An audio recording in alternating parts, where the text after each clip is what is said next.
Welcome to another episode of the 24th Man with none other than Robin Hislop, aka Bomber, current Saracens loosehead. Bomber, how are we?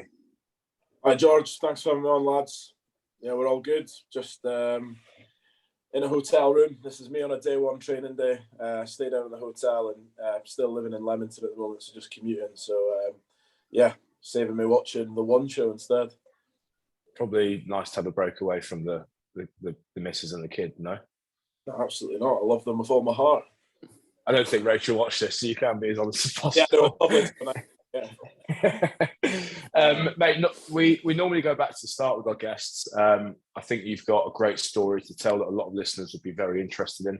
I think it really highlights falling out of the professional system, going into the championship and working as hard as you have to come back into it. So take us back to where rugby really took a turning point for you and it sort of became a career ambition.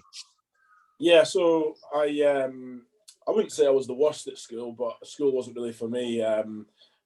I grew up on a farm. My mum and dad were farmers, and all I wanted to do was play rugby or be a farmer. So I didn't really see the point in school. If rugby didn't work, then I'd be a farmer.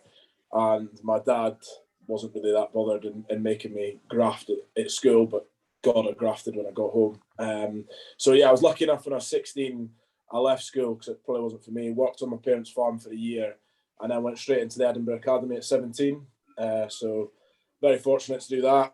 And worked my way through the academy, 17, 18, 19, got a pro contract at 20, 21. I think I played like 20 games for Edinburgh by the time I was like 20, 21. So, was doing quite well, but I broke my leg and wasn't getting in the team. Like I was sort of third, fourth choice. Coaches had changed. When I came back from breaking my leg, I wasn't even in the training teams. So that was a little bit of a blow when you've been out for 4 months of an injury and you can't even get in the training teams. And then because I was a pro player, you get sent on loan to play for the Scottish Prem club sides. But if one Prem club team has 0 pros and the other one, it can only have 2 more.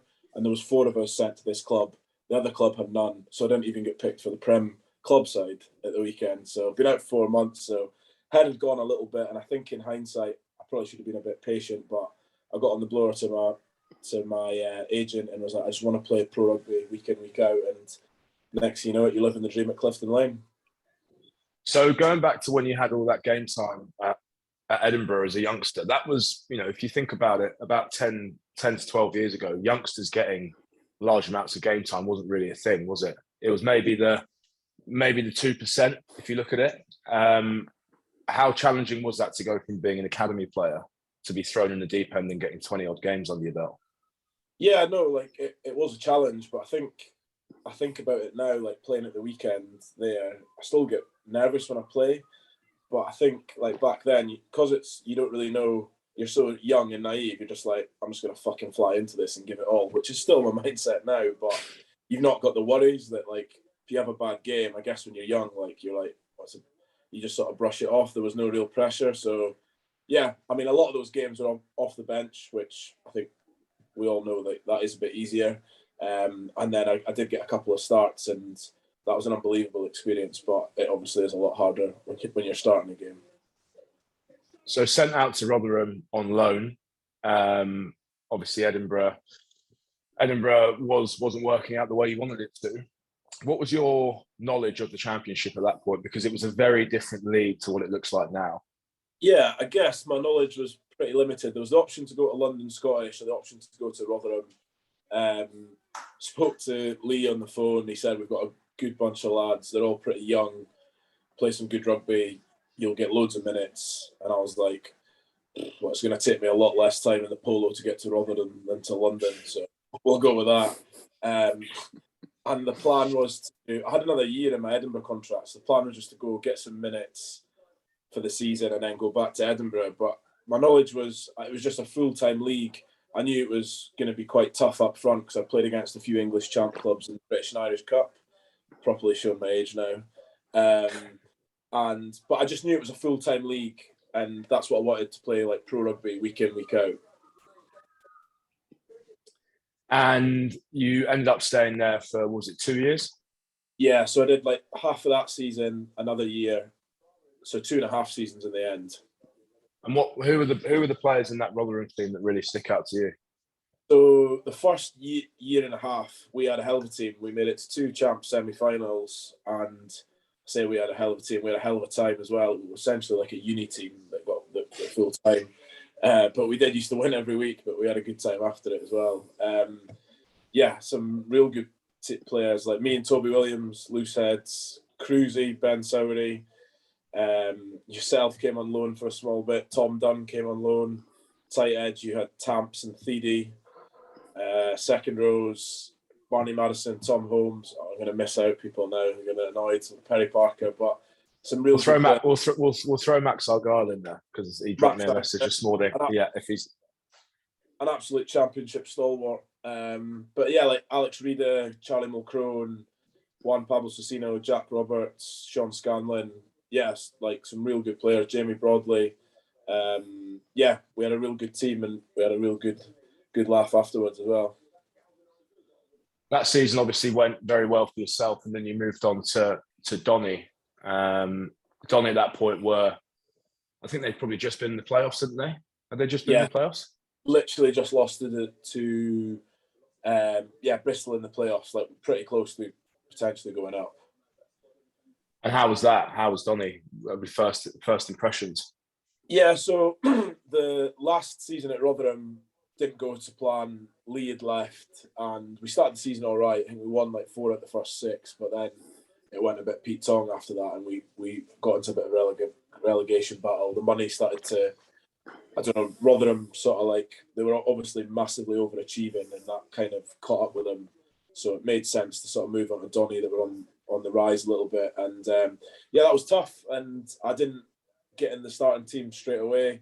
I benched quite a lot of the year behind Listy, which I found frustrating. But Listy was a hell of a player, but back in the day, so it was tough. Like you go from being a bit of a mainstay to not, and obviously the whole time my goal is to get back to playing in the URC or the Prem, and when you can't start for a champ team, you get a bit down. Like I'm sure you know about that as well. So that was a bit of a challenge that first year. I eventually started to break into the team, and then I had my injury. So yeah, I think from like January onwards, I didn't play again that year. And Donny had quite a good year that year. They got to the semi-finals again, got beaten by London Irish. But yeah, I found that one a bit challenging that first year at Donny. Talk us through the injury, the neck and shoulder injury. Yeah, so essentially trapped nerve in my neck, which affected the power in my bicep and my deltoids in my shoulder. And it had been going on for a little bit at Rotherham, and then took one other knock at Donny and just completely lost the power in my right arm. So I had to have a replacement disc put in my neck. So the old op, they would take the disc out and fuse it so it just wouldn't move, but that would put a lot of pressure on the discs above it and the discs below it.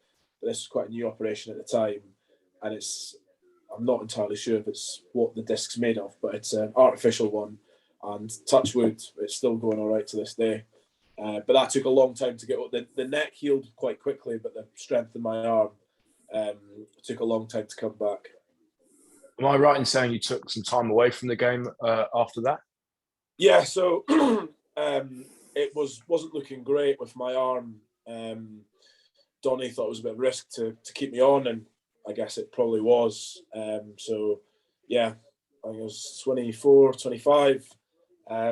Yeah, basically didn't have a contract, so I had to move home and get a real job, I guess, for 10, 12 months. I think I played my first game for Ayr, sort of semi-pro stuff in Scotland, in like end of November. So from that, like mid-January to end of November, it was quite a long time out of the game.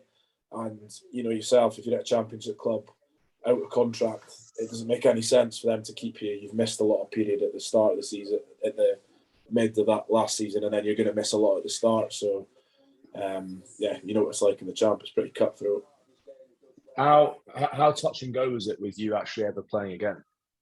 In my head, I was pretty determined. Like I thought sort of, don't know if I was naive, I was just sort of grafting that the power would come back in my arm, and I managed to get like a development officer role job at a school, which the hours weren't too strenuous, so I could get in the gym and do rehab in the morning, go take a couple of classes, do a proper weight session, and then train in the evening with air, for example. So, yeah, I guess there was a lot of fairly dark times just training on my own, but I still had the belief that I could get back to it. But yeah, there's obviously mornings where you wake up and you think, you're trying to curl 3-4 kilos in your right arm, and it's hard.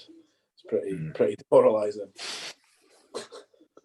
Robin, what were you most tentative about in that rehab process, between the neck and having compression on your spine, or trying to regain strength through your arm? Because as we know, binding in a scrum is so important. So getting that strength back is pretty crucial.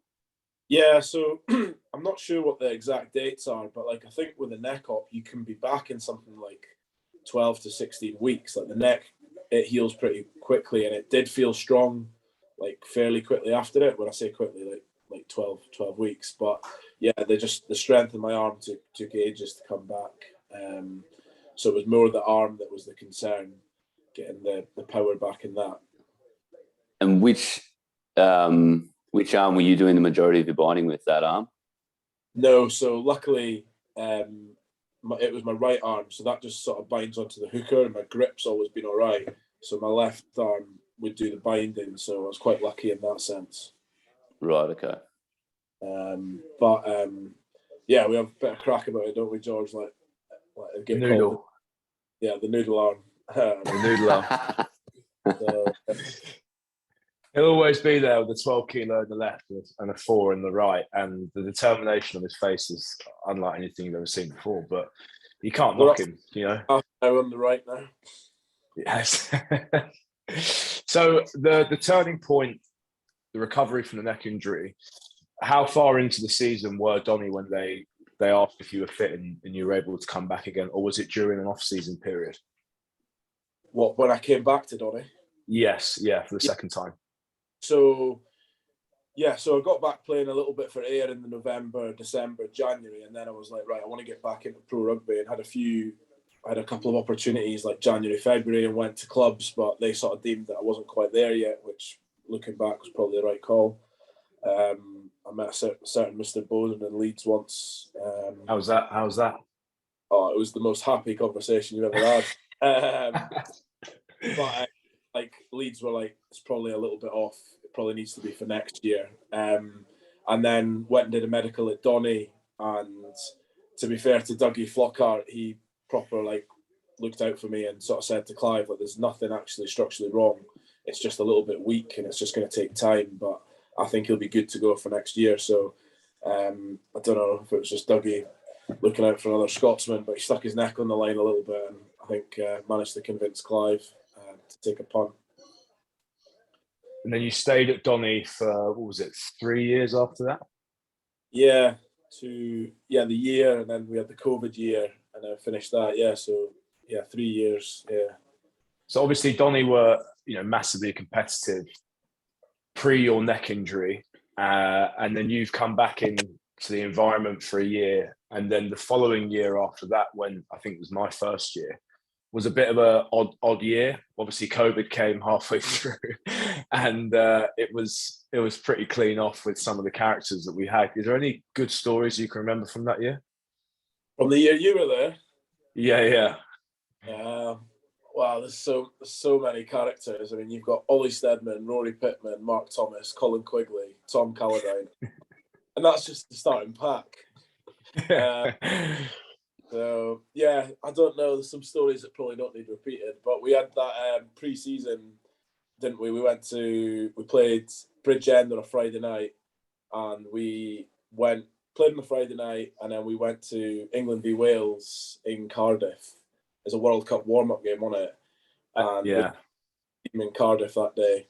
I think you had 5 pints spewed and went to bed, but there's a few good stories that day.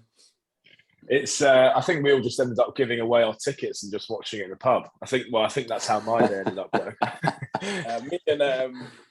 Me and Charlie Foley, proper nose as we went to the game, and Charlie got a bit lippy after a few pints and nearly got filled in by a Welsh bloke.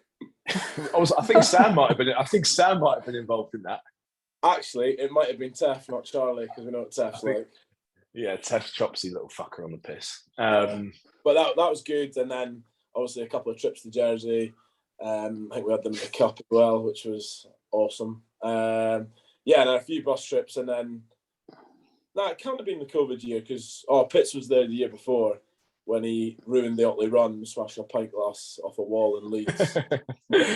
Every bouncer in the Otley Run is mic'd up to each other, so we're all dressed like knobheads at the end of the season. So next, you're getting a train back to Doncaster.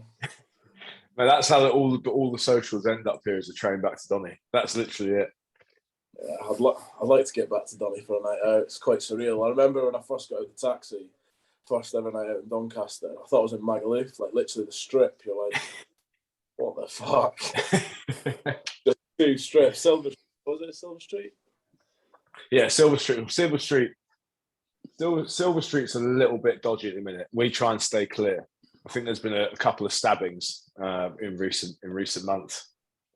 So we just stick to Tiki Bar till closed, and then maybe a bit of social if we fancy it. Yeah, what can go wrong? I do remember I went out in New Year once at Donny. There was like me, Decky, Jarve, and an Irish second row called Dave Nolan. I think Lloydie might have been there as well. New Year, like in Donny, you're asking for trouble. I think Deck looked at someone the wrong way in the queue, going into Cookie, the nightclub. Yeah, he's been battered on the floor and he's off to A&E and stitches. Went A&E. New Year in A&E in Donny. Pretty bleak, bless him. New year. So obviously COVID came around, which was a very interesting time for us all. And obviously a massive transitional year at Donny that year. If you look at who was in charge, who was leaving, and obviously, Tom Smith, who sadly passed away, was kind of sitting at the top of the pile. So, COVID aside, a bit of a surreal setup. COVID came, and at this point, you'd re-signed with Donny, hadn't you, for that year? Yeah. So it was a frustrating year, the year you joined, because I'm sure you'd back me up. Like the actual players and squad we had was like we should have been pushing to try and win the league, but we were losing to Nottingham Trent Uni. It was like remarkable, but something had to change. So, like you said, it was a bit of a sort of rebuilding phase. A lot of changes in the coaches and stuff, and then COVID hit, and we thought, we'll be back at it in a few weeks. But that was literally the end of that year, wasn't it? Sad times. Well, yeah, it was. So COVID came, and the championship kind of, I think about a couple of weeks previous, a massive announcement had come that the players weren't aware of. And I think the staff had only been, informed the morning of, and that was that the funding was going to be cut again by 50%. And then to have a pandemic follow that was, I think you'll agree, everyone was genuinely questioning their futures as a full-time rugby player. And we've had endless conversations about the championship and where it stands, where it could be, where it should be, and all the other stuff. And I guess a lot of people are kind of bored of playing that same tune. But did you at any point think this could be it in terms of full-time rugby if another club didn't come in? Yes and no. I guess I just felt very fortunate to be at Doncaster rather than some other championship club. So, yourself, Steve, Tony, great guys that love Doncaster Rugby Club. So when COVID hit, we got put into furlough, and we got sort of well looked after. You were at Jersey by this point, weren't you? Yes. Yeah. And I was not getting well looked after, but anyway, it's another podcast. So there's too many youths to keep up to date with it. But on a serious note, like Steve and Tony, they were brilliant and they looked after it, and they sort of said that Doncaster will always, within the next 18 months, 2 years, remain as a full-time club. And that was quite reassuring for the players, because it went on for ages and ages. Remember, the Prem restarted and the Champ lads were just doing, I was training in Charles' garage, me, him and Gaz Den and Madman. But it just went on and on. But Donny looked after us, to be fair, and can very grateful to Steve and Tony for that. Where you have some clubs like Nottingham, Sean Scanlon's one of my best mates. He went from, I think he just re-signed as a player coach for 2 years. You've got a mortgage, you've got a job for 2 years, and Nottingham just decided that they weren't furloughing lads and they were going part-time, and that was it. Boom, see you later. And, Scad's never played another game of pro rugby since, and he's been very impressive the way he's went into the real world. But having seen one of your best mates be at a club where it did go, like Nottingham, they couldn't keep it full time. Like the money was just gone. Where at Doncaster, we were really lucky to have Steve and Tony that looked after us. I guess it was a massive turning point. Well, for the league, I guess you could say that year. A lot changed, yeah. And then, I'm sure we'll come on to it, but you're still seeing the effects of that now in the Premiership. Do you know what I mean? Like a lot of that, I think COVID accelerated that process massively. So, yeah, sad really. But, without playing the same old tune about the champ, when I joined the league, it had 12 fully pro teams and it was really competitive. And obviously you're still playing in it and I keep a close eye on it. Now there's 6 full-time teams and the rest are part-time. And I think some of those part-time clubs do unbelievably well to compete against the full-time clubs. But ultimately, it can't be as good as the product it was because not everyone's full-time. No, I agree with you. So 10-game season gets announced. Very odd setup because all of us have been in pre-season for fuck knows how long. I think my pre-season was 8 months, I think, and I don't know how long yours was. But Saracens come down, and if anything, the Championship picked up a lot of press, a lot more press than it had ever picked up before, which is actually a good thing, but also quite sad that it took the champions of Europe to get relegated for people to actually go, hold on a second, there is a second league below the Prem. Yeah. I don't know. I don't know what they all thought we did, or who we played for. But they've come down. The Championship picked up a lot of press. You had big dogs in that team. Your teammates now, your Farrells, Jamie George, Vinopolas, Marrow, etc. What was it like having been at the top with Edinburgh, and I guess you could say coming up against such an unbelievable team against Saracens? Did that hit you in any different way? We always had the no disrespect, the Worcesters, the London Irishes, the Bristols that were in the league at the start. And, you always look to try and have a good game in those games because, that was the sort of shop window. And we'd always been pretty competitive against them. But then with Sarries, like you say, it's literally the best team in Europe. So for them to be in the Championship, it was just wild. So, when we were at Donny, we played them in the Cup as well. We had that Cup with Ealing beforehand. It was good. Do you know what I mean? Like, you've not played any rugby for ages. You're playing against some world-class players. It's like you can't really lose. So we just, Steve's he's like, we'll have a dig and let them know they've been in a game and give it our best shot. And, we got beat in both games, but I thought we did ourselves proud. During that season, you obviously impressed and you effectively got called up for the Scotland Summer Tour. Was that a surreal moment? Had you had any idea that might have happened, or was it just, one of the biggest shocks you've had for a long time? Yeah, it definitely was surreal because it just came after we'd done our end of season with Donny. Me and Rachel were at a Sunday roast and I was slightly worse for wear. And Gregor Townsend ringing you. So yeah, it was quite surreal. But I guess throughout my whole time in the Championship, I backed myself. I believed I was good enough to play in the Premiership and in the URC. And you don't really think about international stuff. You just want to get to that level. But you see the players that are playing at that level, and you think, I am, if I work hard, can be as good as them. So it was surreal because it was a Scotland A squad. It wasn't a full squad. So it was surreal, but I was ready for it and I was quite stoked and pumped to get into it, but COVID ruined that as well. Quite a big story, someone in the Championship getting an international shout. I mean, I know that when Sarries were in the Champ, everyone was holding their breath that they might get a call for Lions that summer.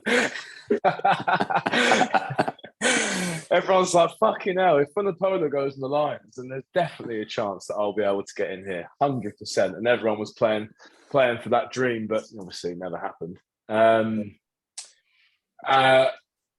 then you move on to Wasps, which with former coach Lee Blackett, who obviously looked after you at Rotherham.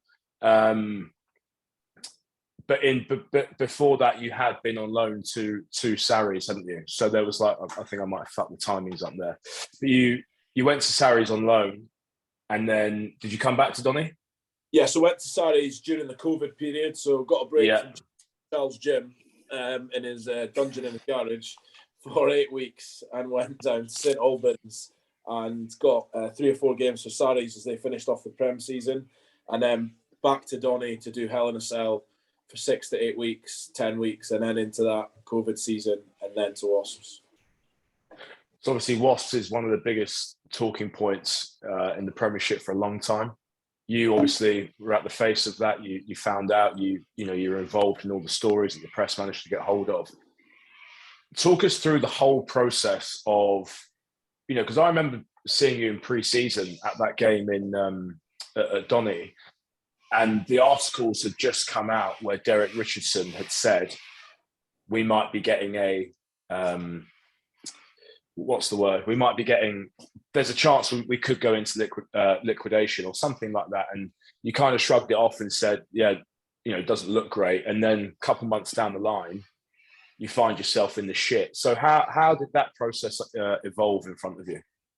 Yeah, it's a difficult one because you work so hard to get back to that level, and you get to a club where, I felt like I went quite well in my first year. Like I played most weeks, had a lot of starts. But the biggest thing was I was really happy there, like loads of mates there. My wife's happy there. We're really settled.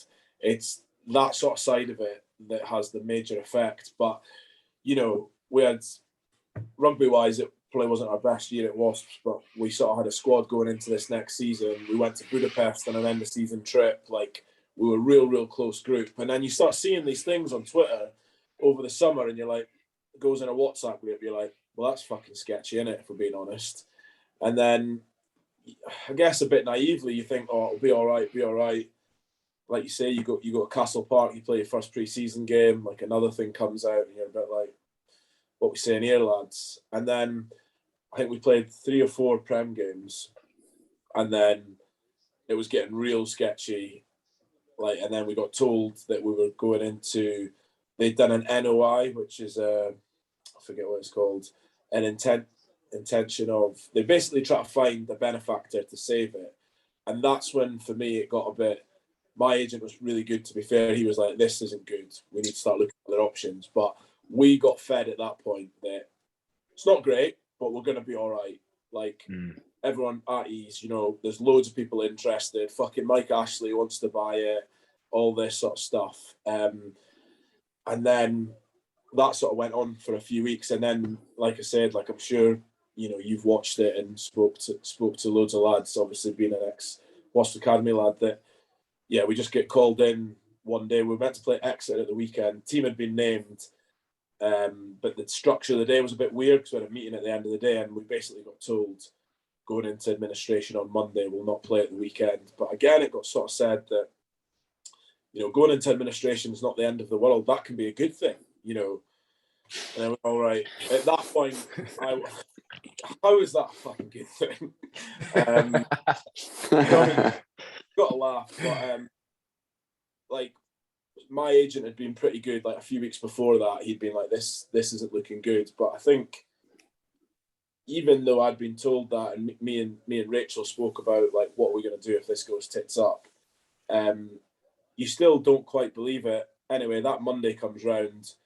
I remember me and Cruzy drove to the training ground, and there was press outside, and we're like, that's not great. Walk in. Some guy called Andrew Sheridan, not the Andrew Sheridan, stands up, the administrator, and he's like, you're all redundant, and everyone in that room is fucked, essentially. Do you know what I mean? You've just all lost your jobs. And yeah, very surreal, like men, women, like in floods of tears. And yeah, it's something that'll probably stick with me forever. Just because, like I say, like if I go back to when we started this bit, like it's the families and the friendships, and kids were friends with each other. Do you know what I mean? My kids and like the other, like Cruzy's kids, like they're all friends. That, do you know what I mean? Like we were such a close group, so it's it's brutal really. think players cry out for honesty, don't they? And a lot of the time they end up holding their tongue for the greater good of the group, and you don't want to be disruptive and all those sorts of things. Did anyone call bullshit halfway through this? Did anyone say, look, you cannot tell me there's nothing sketchy going on? So we, very lucky. Joe Logsbury, unbelievable captain, speaks really well. He asked all the right questions and he spoke on behalf of the players really well. And you'll know Jack Willis pretty well as well. He just shoots from the hip. So anything that Launch maybe wouldn't say, he would fire into them. And they were really good. Like, they asked anything that the players wanted to be asked. Like, they'd speak to people individually in groups. Like, is there anything people want asked? We'll ask it. And they were class, to be fair to them. But there was nothing anyone could do. Do you know what I mean? Unless someone had 70, 80, 90 million that they just wanted to put down the money. Like you have to laugh now, but it was fucking really sad. It's it's quite a weird feeling going home. Dropped Cruzy off, went and picked my daughter up from childcare, and I went home and told the wife that I don't have a job. Do you know what I mean? It's not nice. How did that go down? I'll be honest. I don't think I've ever said it to anyone. I didn't cry until I got home and seen Rach. So I just felt like I'd let down my family. Like, what's my goal? And provide a good living for my wife and my daughter. And I felt like I'd failed. So there was a lot of emotion in that room. I guess I was more shocked. It only really hit me when I got home. Would you say it hit you 10 times harder because you'd grafted for so long to get to the point you were? Potentially that. Sorry, go on. I was going to say, obviously, what you just touched on, Rach, the baby, the relationships, that obviously hits the hardest. But for someone that works so hard for so many years in the Championship to finally get a consistent opportunity at a Premiership club, was that quite tough to take? Because it might have looked quite uncertain. Yeah, definitely. Do you know what I mean? Like you say, you know what it's like.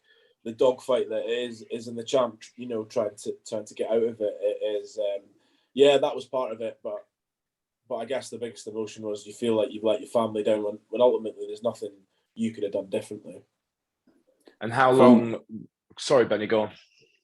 I was going to say, from then at that point in time, was it what was going through your head? Was it you wanted to try and pursue another contract somewhere else, or was it maybe looking at life after rugby?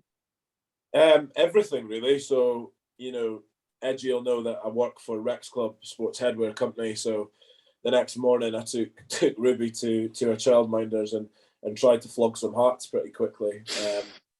But it's quite hard to make up for a full-time wage. So yeah, like I said, my agent was pretty switched on and he'd sort of seen this coming. So I guess I was one of the lucky ones. I don't think I was the first couple, but I managed to pick the Saracens gig up, I think, within a week. So that was quite lucky. But going back to your question, Ben, I definitely have had this last sort of 6 months, had a massive realisation of what life after rugby needs to look like. Because, George, I think you'll say I've been pretty proactive with my coaching and my work with Rex Club. But until you've got a job lined up to walk into, I think you always feel underprepared. So I've done a lot of networking and sort of figuring out what I want to do these last 6 months. I think you still owe me 30 quid for a Sheffield Tigers throwing session that we did a couple of years ago. Now you mentioned, I will say. But don't worry. I definitely was going to ask you for the 30 quid after Wasps went under. So I was quite considerate saying the podcast. I'll add it to rugby credit. I tell you, it's a massive shame. I think it's very similar to what's happened at Worcester. Is you were obviously the 1% that managed to find a steady gig within a week.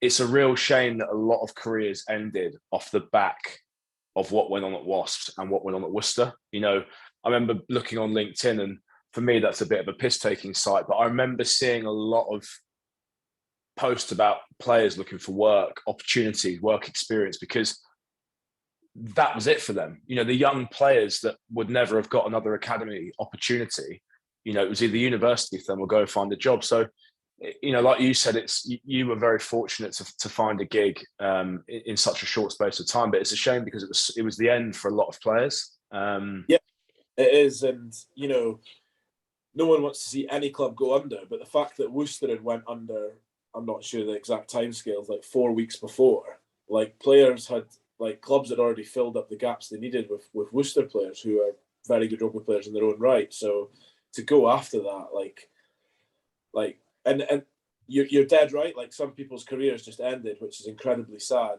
You know, we both know Ben Morris, and people wouldn't necessarily say like he's a big name or whatever, but unless you've played with him, you don't realise what a quality pro he is, and he's invaluable to someone like Wasps. And he's a very switched on bloke. He's now doing his financial advising exams, and he's played for Moseley, and I'm sure he'll smash that. But that was the end of pro rugby for him, and like you say, that's incredibly sad. I suppose you always just want to retire on your own terms, don't you? And to have it taken away like that, you know, I saw firsthand with how much it affected Theo, who came to Donny. Yeah. You know, I guess like at the start, I don't think you mind me saying this, I was a bit like, snap out of it, you know, like crack on, let's go. But Yeah. I think when I ended up having an honest conversation with him, it was very much, it just completely knocked him for six. I guess whole life's changed. Yeah, I guess the other thing as well is, you know, that is incredibly sad for players' careers that stopped. But then everyone's like I'm incredibly grateful to Saracens and what they've done for my family. But, you know, I'm still living in Leamington and commuting to Saris, and I get to be with my family, which that's class. But if we use Cruzy, for example, he has nothing for ages, like does the Baba stuff. Then he's in Edinburgh. He's got 3 kids in Warwickshire. So I think he went like a 7-week period without seeing his kids. Like, it's just brutal. Like Brad Shields, for example, he moves to Perpignan. Like, oh, that's class for Brad. He's off to Perpignan. His daughter is in an English school, then has to go to a French school. Like, and his son has to move as well, and the wife has to move. And it's just like, people don't quite appreciate even if you do get a gig, people's worlds are just completely turned upside down. Yeah, it's mental.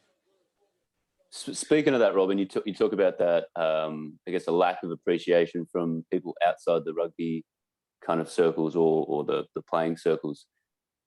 Do you think, given the fact we went through the global pandemic of COVID, and there were a lot of people that did have to shift lanes with occupations and things like that, do you feel like there was appreciation from other people that maybe didn't watch rugby, but when they saw these players made redundant, they were able to help them get back on their feet in another way, shape or form? Definitely. And I can only speak from my experience. So when I signed at Saris, I reached out on LinkedIn, like I feel massively underprepared for life after rugby. I think I want to get into the sales world, into like medical sales, alcohol sales. The reach out I got from LinkedIn was incredible. Like people that you've not even met, people that you knew 10 years ago, like drop me an email, I'll introduce you to this person. So in terms of like the wider community, they were brilliant, and it does show you like how much people are willing to help. So from that side of things, that was awesome. So Sarri's playing for them, you got the gig, you've played a lot of games, I guess you could say. You know, you filled the boots of Mako when he was away with England, and you've had a lot of starts, and you've played competitive rugby for, in my opinion, still the best team in the league. And then the perfect story, the full circle, Edinburgh come back in and you re-sign. How did that opportunity come around? Yeah, so, like I said, incredibly grateful to come to Saracens, and they've done like amazing stuff for my family. I guess the next thing was try to like figure out next year, and obviously for any pro rugby player out there, the market's quite tough at the moment. And I guess for me, the opportunity to go back to Edinburgh, which came after we played them in Europe, to like go, like you say, go full circle, to like move back home with my family. That was really appealing. And also rugby wise, like I still feel like I've got a lot to prove in Scottish rugby, and I feel like I've done quite well the last 2 or 3 years in the Prem. Like I want to do that for Edinburgh. Like I want to play week in, week out for I guess the club that I came through at, and they're in a really exciting place. They've got a hell of a squad, and I'm pretty excited for that squad can push on. But I guess coincided with that, the opportunity to move back home and sort of settle down with the family was, after all the sort of uncertainty, was really appealing. Where does your ambition lie for the next 2 or 3 years in terms of what you want to get out of the game? Obviously, you said you've still got a lot to prove, and I can imagine that is the case. But where does your ambition lie in terms of what you're going to try and achieve playing in the URC? I want to try and play for Edinburgh as much as possible, and when I say play, like I want to try and start as many games as possible. They've obviously got some quality loose heads up there. Pierce Gowan to name one, so that's going to be incredibly difficult. But I guess my goal is to just play as much rugby for Edinburgh as possible over the next 2 years and see where that takes me. Nice, mate. Benny, anything? I think one thing that sticks out for me is when heading back to Edinburgh, is it something where, because you've been throughout your career, the coaching staff want to get you in that leadership group straight away, or is it something where they already have the leadership group and that's something that you're not really keen on? I guess I'd have to see when it got up there, but there's some fantastic players at Edinburgh. A lot of the current Scotland squad play for Edinburgh, so I'm sure they're well represented with leadership. So I guess my goal when I get there would just be to try and settle in. I obviously know quite a few of the lads and coaches already, but just settle in and see how that sort of first season goes, and just try and play as much as I can first of all.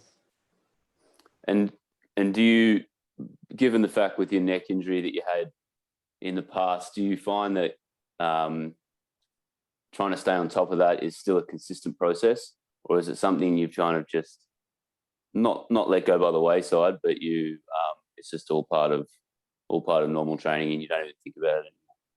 Yeah, so I guess it is part of normal training. My arm's like at a good strength now, so it's more just keeping on top of the neck stuff. And I've had a concussion this year, and you sort of you read up that like I always do quite a lot of neck stuff anyway, but like I maybe wasn't doing as much as what I was doing say like 3-6 months ago. So try to hammer as much neck stuff as possible, just because obviously you're seeing all the articles come out about concussion and stuff, and I think that's just at the top of most pro rugby players' minds at the moment. I don't know if you'd agree with that, George. I think it's getting to a point with concussions and obviously all the stuff that's coming out about CTE and all those sorts of things. I actually think it's putting a lot of players off. I feel as if you're not at the top end of the game, financially earning a decent living, I feel like the trade-off now is actually becoming. It's not worth it for a lot of players. I've had very good friends retire with concussion. One in particular who, got 2 knocks in a couple of weeks, played on, and he's still got symptoms 4 years down the line. And I just feel like with the way the game's going and the athleticism of the players and the power and the strength, and everyone's getting bigger and all that shit, I actually feel like it's putting a lot of players off. Especially not to bring it back to the championship. In the championship, I feel like that specifically, and obviously the lower end squad players, in the top leagues, like I said, it becomes that trade off. And God forbid anything happens to anyone, it is life changing. I've seen it firsthand. It is life changing. Yeah, I think I know the player that you're on about as well. I think it's at the forefront of everyone's mind, and so you just try to do everything you can. Like obviously, I've got a bit of neck history, but that in terms of the concussion, I try and really keep on top of that. But as we know, like there's only so much you can do. If you're going to stick your head in the spokes, then there's a risk that comes with that, isn't there? If you're going to get wet, mate, you might as well go swimming. Absolutely. Next thing you know, you're sleeping. One thing we haven't mentioned, which is the biggest travesty about that Doncaster season, was that we were meant to go to Benidorm. That group. Yes. That group of lunatics, yeah. Not quite realised, but COVID took that away from us as well, but maybe that was for the best. Yeah, I do look back on I explained it to. I always explain it to the boys that never experienced it. It was the funniest year I've ever been a part of, and I don't mean in terms of going out on the piss, because we've all been at clubs where the group of lads that you want to go out with is better. But in terms of genuinely crying with laughter every single day because of the shit that was going on, I honestly could not explain it. It actually made it a bit of a joy to come to work when I look back on it. Yeah, like I totally agree. Like I would come into training and piss myself every day. But I guess the frustrating point of view is like we just couldn't get it right on a Saturday, and like for whatever reason, that was the frustrating thing. What was that song that you used to put on in the gym? I was thinking about the Tidy Boys. I had it on today. The Tidy Boys, and I remember I put it on, and me and Dougie didn't really see eye to eye. He always we just didn't see eye to eye. We didn't agree on a lot of things in terms of what we were doing in the gym. And I put it on, and for whatever reason on this day in the gym, there was a microphone in the gym, and we just booked our trip to Benidorm. And I'm there with an MC voice going, please, flight 789 from Doncaster, boarding to Magaluf. And then everyone's like going fucking bananas with this song in the background. He's come over, he's turned the music off, and he's gone, what are you doing? I went, pretending to be an airport announcer. And he's gone, are you adding or taking away from the group? I've turned and done a lap in the gym, and all the lads are flying. I've gone, I think I'm adding. And he's gone, you're taking away, fuck off and get out of the gym. Just kicked me out the gym. And I was like, fair enough, see you later. Went and did my weights at a local gym and came back again for the field session, which kind of gives you an insight into how chaos that whole year was. Yeah, I just remember that song being on, and like Chopper just dancing around the place. Good times. Mate, one question that we're going to leave you with that we've asked, the previous guests is, what's one myth about being a rugby player? It's a tough question. We actually, before the Newcastle game at the weekend, Alex Good was captain, and he asked, I'm basically going to ask you a question now.